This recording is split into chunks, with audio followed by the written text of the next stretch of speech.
ఒకటే వండిన బావా, ఇప్పటిదిప్పుడు కూర కూడా చేయాలంటే నా నుంచి కాదు.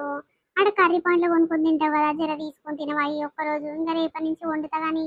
అరే 2 గుడ్లన్న అక్కడ ఇక్కడ ఏం పక్కపోయినావా అని ఆడ కర్రీ పాయింట్లో పుల్లగా తలుగా పడుతున్నాయి, చింతపండు ఇంతేసి తలుగా పెడుతుంది అది. సరే సరే తీ, ఏదో ఒకటి తిని అడ్జస్ట్ అయితే కానీ. అవును, నీ చెల్లె ఉంటాంటుందా పోతాంటుందా అని? ఏమో బావ, మరి ఆమె ఉంటాది ఉండదు ఉండదు. ఎప్పుడు మా ఇంటికి పోవాలా అని మా ఇంటి మీదనే ఉంటుంది ఆమె పానం అంతా. ఇక 2 3 రోజులు మన ఇంటి బాగానే ఉన్నది అయ్యో. ఇంకా 2 రోజులు మన ఇంటికాడ ఉండాలంటే దాని నుంచి కాదు, నాకు తెలిసి నీ వెంటనే వస్తుంది అనుకుంటా. ఏమోనే మరి, అమ్మ నాయన ఎవరు లేకపోయి స్వీట్ అమ్మ ఇట్లా ఆడనే ఉండే. ఇక నువ్వు ఒక్కదాని ఏముంటావే, నేను పోతే మీ చెల్లె గిట్ల వస్తే మళ్ళీ నువ్వు ఒక్కదాని అవుతావు. ఏమొద్దులే, 2 దినాలు ఉండమంట అమ్మ నాయన వచ్చేదాకా. అబ్బా, ఈయనది ఒక గొల్లెము, అందరు పోతారు నిమ్మలంగా ఉండొచ్చు అని నేను అనుకుంటే మా చెల్లె నుంచి పిస్తా అని అంటుండు. ఏం చేయాలి? మా చెల్లి ఉంటే నాకు ప్రైవసీ ఉంటుందా? ఏది చేసినా అది అడ్డు పడుతుంది. ఏమొద్దు ఈయనంటనే తీసుకుపోతే బాగుండు మా చెల్లెను.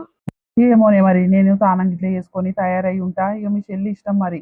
శ్వేతనైతే అడిగి చూస్తా, వస్తా అంటే నా ఇంట తీసుకుపోతా, లేకుంటే ఉంచిపిస్తా తీ మరి. ఏముండి ఏం చేస్తుంది బావా, మా అమ్మ ఒకతే ఉన్నదంట, మా నాయన ఏదో పని మీద పొలంగా పోతుందంట, చీకట్లకు వస్తుందంట. ఇక ఒకతే చాలా బోరు ఉండొచ్చు, మా చెల్లెని పంపి బావా. అరే, మీ అమ్మ ఏమన్నా చిన్నపిల్లనా అని భయపడతందుకు. మళ్ళా మేము అందరం పోతేనే ఒక్కదానివి అవుతావు, నా పానం అంతా నీ మీదనే ఉంటుంది. ఇక పని చేయబుద్ధి కాదు, తినబుద్ధి కాదు, ఏం కాదు. ఎట్లెట్టున్నదో ఒకది ధైర్యంగా ఉన్నదా, ఏమన్నా అయిందా అని నీ మీదనే నాకు ఆలోచన ఉంటుంది.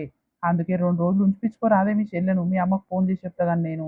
అరే, నేను చెప్పేది నీకు అర్థమైందా బావా? మా అమ్మ ఒకతే ఉంటది, ఇప్పుడు నువ్వు ఫోన్ చేస్తే సరే సరే అల్లుడు అని అంటది కానీ ఆమె బాధ ఆమె భయం ఆమెకే ఉంటది. ఎందుకు అట్లా చేస్తావు? కాదు, నాకేమైనా భయం అవుతుందా? ఇక నువ్వు పోయిన సంది డోర్ పెట్టుకుని ఉన్నానంటే ఇక నువ్వు వచ్చే ముందు ఫోన్ చేస్తేనే ఇక డోర్ తీసి బయటకు వస్తుంది అంతే. అంతకు మించి నాకు బయట ఏం పని ఉంటుంది చెప్పు.